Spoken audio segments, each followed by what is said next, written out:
ओडिशा की एक लड़की किसी काम से आंध्र प्रदेश के विशाखापट्टनम गई। वहाँ पर वो काम ढूंढ रही थी। इसी बीच उसको एक मजदूर मिला जो कि झारखंड का था। वो उससे कहने लगा कि मैं तुम्हें काम दिला देता हूँ। तो जो वो लड़की थी वो उस पर भरोसा करने लगी।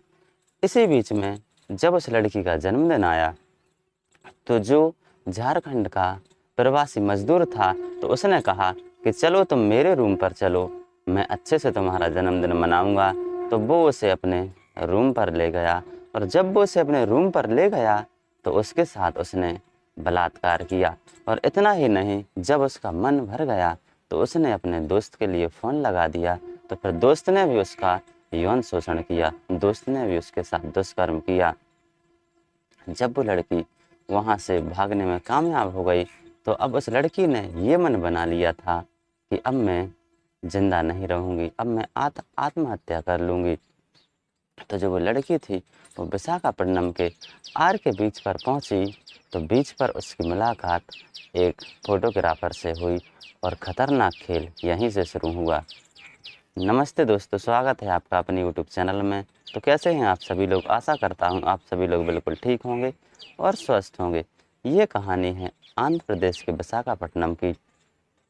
पुलिस अधिकारी श्रीनिवास ने बताया कि ये जो घटना है, ये घटना 1 जनवरी को दर्ज की गई है। एक लड़की जो कि ओडिशा की थी वो विशाखापट्टनम काम के सिलसिले में आई थी। तो सबसे पहले क्या हुआ, जब वो काम ढूंढ रही थी तो उसकी मुलाकात झारखंड के प्रवासी मजदूर से हुई। जो मजदूर था उस लड़की से कहने लगा कि मैं तुम्हें काम दिला देता हूँ। तो जो लड़की थी वो उसकी बात मान गई क्योंकि उसे काम की बहुत ज़रूरत थी। इसी बीच में लड़की का जन्मदिन आ गया। तो जो वो प्रवासी मजदूर था वो दोस्त बन गया था उसका। वो उस लड़की से कहने लगा कि चलो मेरे रूम पर चलो, वहाँ पर हम लोग तुम्हारा जन्मदिन अच्छे से सेलिब्रेट करेंगे। तो जो लड़की थी वो उसकी बात मानकर उसके कमरे पर चली गई और वहाँ पर उस प्रवासी मजदूर ने पहले तो खुद लड़की के साथ बलात्कार किया। जब उसका मन भर गया तो उसने अपने दोस्त को भी फ़ोन लगा दिया। तो दोस्त आ गया और दोस्त ने भी उसका शोषण किया, उसके साथ दुष्कर्म किया।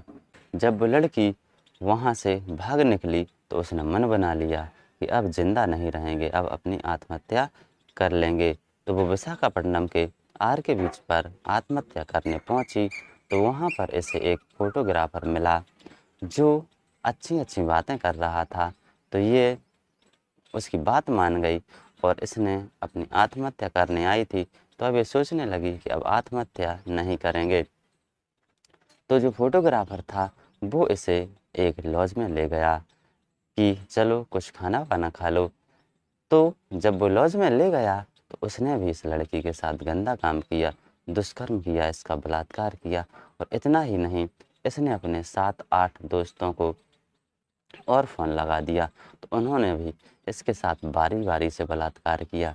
जो ये लड़की है, नाबालिग लड़की, इसके साथ पहली बार जो झारखंड के मज़दूर थे, उन्होंने 17 दिसंबर 2023 को बलात्कार किया था।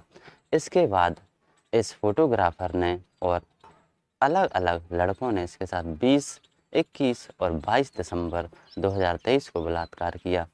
अब पुलिस इस छानबीन में लगी हुई है कि 18 और 19 दिसंबर को तो कहीं इसके साथ बलात्कार और किसी ने नहीं किया, क्योंकि जो 11 आरोपी हैं इन सभी को पुलिस ने गिरफ्तार कर लिया है और इनके खिलाफ धारा आईपीसी की धारा 376 और नाबालिग थी लड़की तो पॉक्सो एक्ट के तहत मामला दर्ज कर लिया है और इन पर कानूनी कार्रवाई की जा रही है।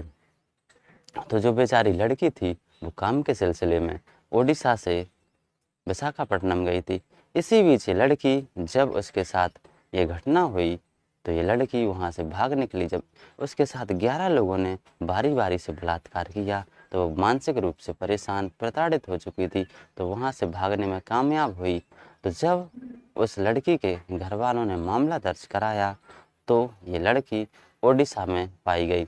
तो पुलिस उसे लेकर फिर से विशाखापट्टनम गई और जहाँ-जहाँ इसके साथ ये घटना घटी थी सभी जगह पर ले गई और जो-जो उस लड़की ने बताया उसके आधार पर उन सभी आरोपियों को गिरफ्तार करके उन पर ये धाराएं लगाकर उन्हें गिरफ्तार कर लिया गया और जेल भेज दिया गया।